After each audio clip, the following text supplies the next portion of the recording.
खुलुमबाय बयखौबो दिनैनि गोदान लाइभआव नोंथांमोनखौ बरायबावनाय जाबाय। दा आङो दसे लाइभ फैनो सानदों। फेसबुक पेजनि सोमोन्दै नोंथांमोननो खोन्थागोन। सोर सोर सोंनो गोसो सोंनो हागोन। फेसबुक पेजआ माबायदि मनिटाइज खालामनायावहाय माबोरै खालामनांगौ बेफोरखौ आङो नोंथांमोननो खोन्थागोन। नोंथांमोना सोंब्लानो जाबाय दसे। नोंथांमोना सोङाब्लाबो आं खोन्थालांनोसै, नोंथांमोना नायनानै सोलोंनानै लाब्लानो जाबाय। दा आंबो बनिथा दैमारि मा खालामदों आदा? आङो ओरैनो जिरायनानै दङ दाबो। बेयाव बल खेलायाव जोख्लायखांलाय लांबाय बेटारिखौ। बल खेला सेमि फाइनाल दङ, बेयाव थांनो नागिरदोंमोन दासो। ओंखाम जाबाय ना जायाखै आं दाबो, नायबावाखैनो मा ओंख्रिथाय। मिस्टार एलबार्ट क्रिएसन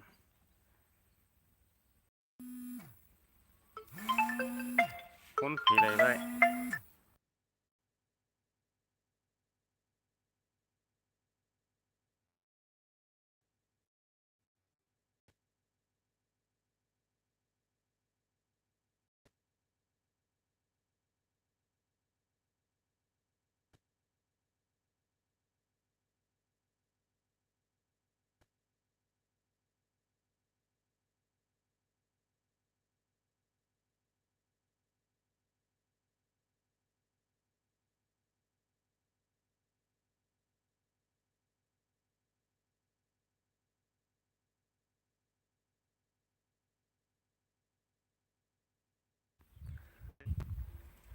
खोनायासै फंबाय। सासेनि नाम्बार बिहरदों।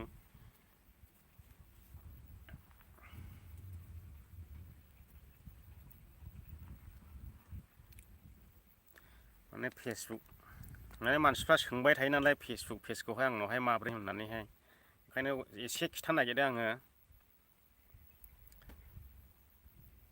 फेसबुक जेनेबा 10,000 फल'वार जाबाय, ओमफ्राय वाच टाइम कमप्लिट जाजोब्बाय, मनिटाइज जायाखै फेसबुक पेजआ। बिथांमोना सोंनो हागोन।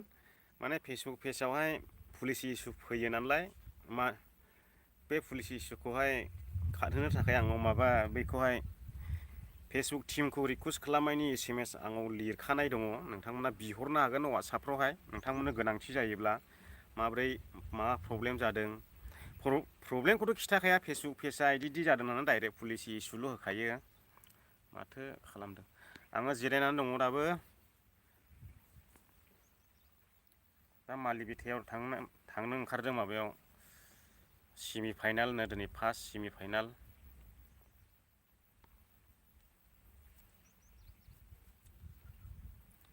माने दा फेसबुक पेजनि डलार बारायनाया फुरा माइनाससो थांजोब्बाय आंनिया। मारै माइनास थाङो होनोब्ला आं बेखौ खिथानायसैलाय नोंथांमोननो। माइनासआ बोरै जादों। दा इनकाम बारायनायानो गैया आरो, माइनाससो थांगासिनो माइनाससो थांगासिनो। ओमफ्राय बे माइनासआ बोरै जादों, दाख्लैदि बेंटल अन्थाइबारियावहाय आं मोनसे बै गुरुबासानि मोसानायनि माबा रेकर्ड खालामदोंमोन ना, बेखौ हगारदोंमोन आं फेसबुकआवहाय। निकिता ना निथामुनि होनोमोनलाय, बिनि मेथाइमोन आरो। डाइरेक्ट कपिराइट जादों आरो।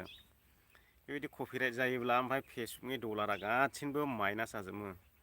फाग्लासो आन्दाजखौनो मोना। $2 ना बेसेबांबा जाबाय, साफा माइनास। जों थांलेलै दिनै बल खेलायाव, नोंनि भिडिअ'खौनो नायनोसै। आङो दा थांनाय जाबा डाइरेक्टलि लाइभसो होगोन। दिनैहाय बिदि रेकर्ड खालामनाय जानाय नङा, डाइरेक्टलि बेबायदिनो आङो लाइभ होगोन। एकदम ओमफ्राय थाबायथिंबायनायसैल' लाइभ होनानै। नेटसो नांना नाङाथाय। ब्रादार फुटबल गेमाव फैया नामा आदा?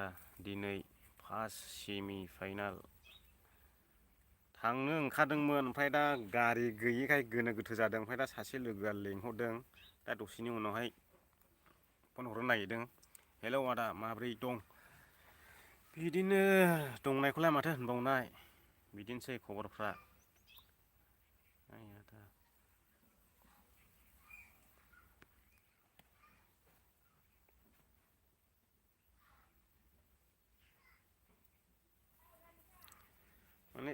फेसबुक पेजाव ओरैबायदि पुलिसि फैबाय थायो माने जों गोदान गोदान क्रियेटरफ्रा हमदांनो मोना आरोखि मा जादों सिङावहाय बेखौहाय जा गोबाव नांथानानै थानोसै बेखौ खालामै खालामैनो खर' गाज्रि जालायगोन आं ओरैनो 3 मास दाब्ले दोनखांबाय सलायलालां होननानै बा उनावहाय गासैखौबो डिलिट खालामजोब्बाय नालाय हारसिं जाबोबाय हारसिं जानानैहाय मेल फैबाय साक्सेसफुल जाबाय होननानै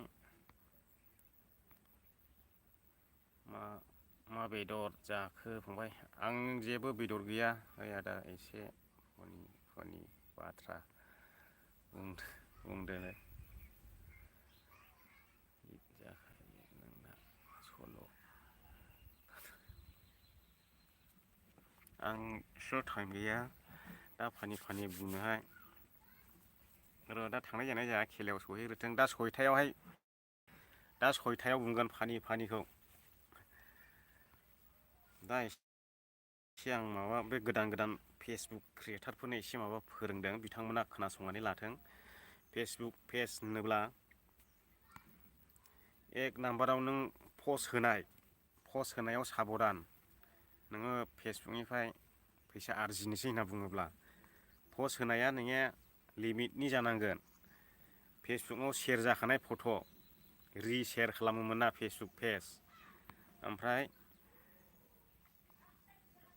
नोंनि रियेल आइडिजों नोंनि पेजखौ शेयार खालामनो मोना ओमफ्राय मालायनि भिडिअ हगारनो मोना ओमफ्राय नोंनि फट' आपल'ड जानानै थाखानाय रि-आपल'ड होनो मोना डाबल होनो मोना फेसबुक पेजाव बेनो नङाब्ला नोंखौ ओरैबायदि खालाव खासाव खालामगोन मनिटाइज खालामनायावहाय खेबसे मोनसे पुलिसि इसु फैबायथाय 3 मासनि उनावसो खारो 3 मास दा आंनि डलारा माइनास जागासिनो दं दा 3 मासनि उनाव नङाला बे बन्द' जानाय नंला आरोखि आंथ' भिडिअखौ दाखालि डिलिट खालामबाय दा बियो 3 मासनि उनाव नङाला बे माइनास जानाया बन्द' जानाय नंला आरोखि बे 3 मासनि उनावहाय बे पुलिसिया खारखांलासो हारसिंनो बे डलारा बारायफिननो हमसिगोन आरो ओमफ्राय बिसिबां आर्निं जायो होनना बुङोब्ला फेसबुक पेजाव जोबोद खम 1000 भिउसावहाय डलारा 0.01 1000 भिउसावसो 0.01 बेबायदि फैयो आरो दाथ' $2 जाबायमोन दाख्लै ओमफ्राय बे निथामोनि ना निखिथायानो जागोनदां बिनि सल'खौ होब्र'नानै लानानैहाय साफा $2बो माइनास दा 85% माइनास थांना दंहैयो दा फाग्लासो मेसेज होदोंमोन सासे आं दसे थानानैहाय दोननोसै दिनैनि माबाखौ माखासे खिथानांगौ दंबावोमोन नोंथांमोना बे पुलिसि इसुजोंहाय माबानानै दङब्ला ब्रादार मारै दं आङो मोजाङै दं दा सम इसोरनि अननायाव आसा खालामगोन नोंथांमोनाबो बयबो मोजाङै दं होननानै ओमफ्राय आङो मोनसे रस्टिं भिडिअ खालामदोंमोन दाहाय हगारनो गोनांमोन दा आङो एसे गोनो गोथोबो सानदों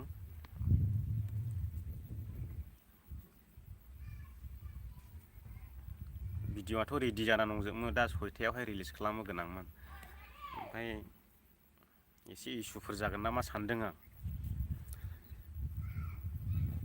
माने बर' हिन्जावफोर गुबुन रायजोआव थांनानैहाय मालाय हौवाजों बेबायदिनो जौ लोंहैलायनाय मालाय हौवाजों गोबालायनाय गोबाथुमलायनाय बेफोरनि मोनसे रस्टिं दं आंहाय भिडिअ क्लिप मोनबोदोंमोन नालाय आङो बेखौ खालामदोंमोन आं दा एसे माबा इसु जागोन नामा साननानै दं आरो आं हगारदो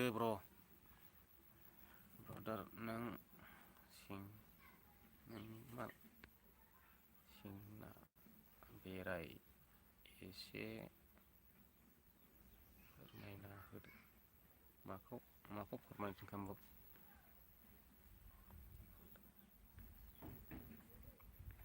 माखौ फोरमायनो थिनखो आं बारा मोजां मिथियाखैलै बुजिस्लाबासै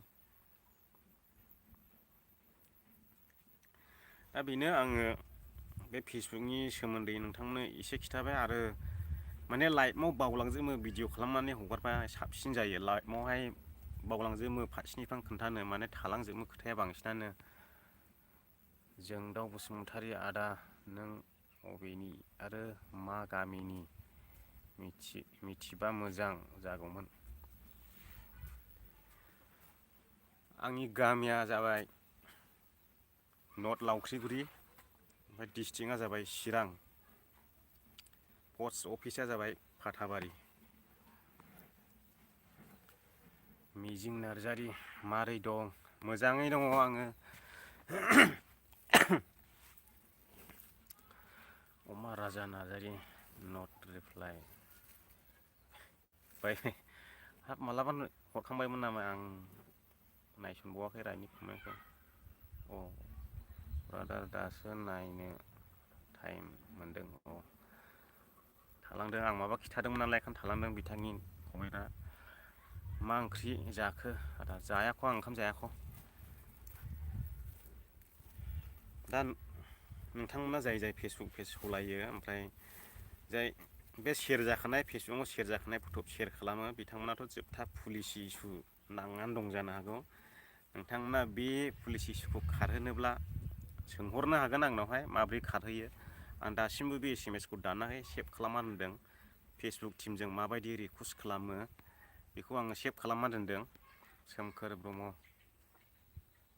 औ ओमफ्राय दा जों लागोआवहाय सनापुरावहाय लाफा दुगा फिल्म देखायो होननानैहाय आङो मैया मिथिहोहरदोंमोन। दा माबायाव बै साहा जागोननो 3 नाम्बार सनापुर गामिनि LP स्कुलनि लांगोनायाव जागोन नामा? माने सोरबा सोरबा आर्टिस्टफोर फैयो होनना खोनानो मोन्दों आङो। बरिया दा नोंनि एड्रेस होननायनि गोजोननाय थाबाय आदा। सोरनोबा खोन्थाखायो आं। ब्लग चेनेलखौ प्रम'ट खालामना हो।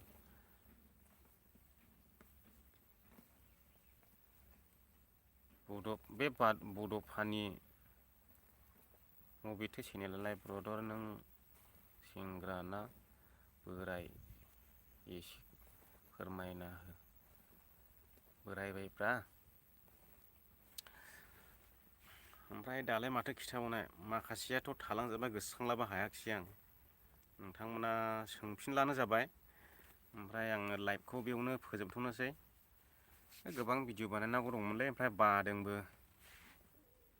बानायनोनो।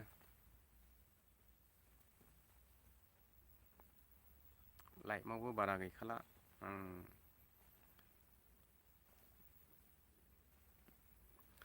दा बेनोसै लोगोफोर, नोंथांमोना जाय जाय आंजोंहाय जोबजासे लाइभआव थाफादों बिथांमोननि थाखाय रोजा रोजा साबायखर बावनाय थाबाय। आरो आंनि गोसो गोरबोनिफ्राय नोंथांमोना गोजोननायखौ जासिनानै दिनैनि लाइभखौ आङो बेयावनो दोनथ'बाय। आङो दा 6टायाव फैफिनगोन। दा एसे हाखु दाखु जानानै दङ। ओइ लाफा दुगाया सर्ट फिल्म नङा, फुल फिल्म। 2 घन्टा 35 मिनिट ना 30 मिनिट दङ होननानै बुंदोंमोन आंनि सिगाङावहाय। दा औ कमेडिया जागोन आरो कमेडिया, खालि कमेडियानोल'। बुलायनाय मानाय दंना गैयाथाय आं एसेबां सोंनाय जायाखिसै। दा जागोननो, बै माबायाव जागोन, सनापुराव जागोन, बैयावहाय बे फाथाबारि पस्ट अफिसनि सिङाव थानाय 3 नाम्बार सनापुर गामियाव जागोन। दा सोरबा सोरबा आर्टिस्टफोर फैयो होनना खोनादोंमोन। दा फन खालामफिनाखिसै माथो। ट्रेलाराव नायना माथो डेन्जार कमेडि खालामग्रा दं माथो। औ फिल्मानो कमेडिनिल' जाखागोन आरो इयो, खालि कमेडिल' होनखादों गावसोरबो। माने मिनि होनायल' आरो फानिनो। दा फनसो खालामसिगोन बिसोर बावला। दा बेखिनिसै लोगोफोर, आङो दोनथ'बाय। आं हाखु दाखु जाबाय, ओंखामबो जायाखै दाबो। दासो ओंखाम जासिगोन आं, बे लाइभखौ फोजोबनानैसो।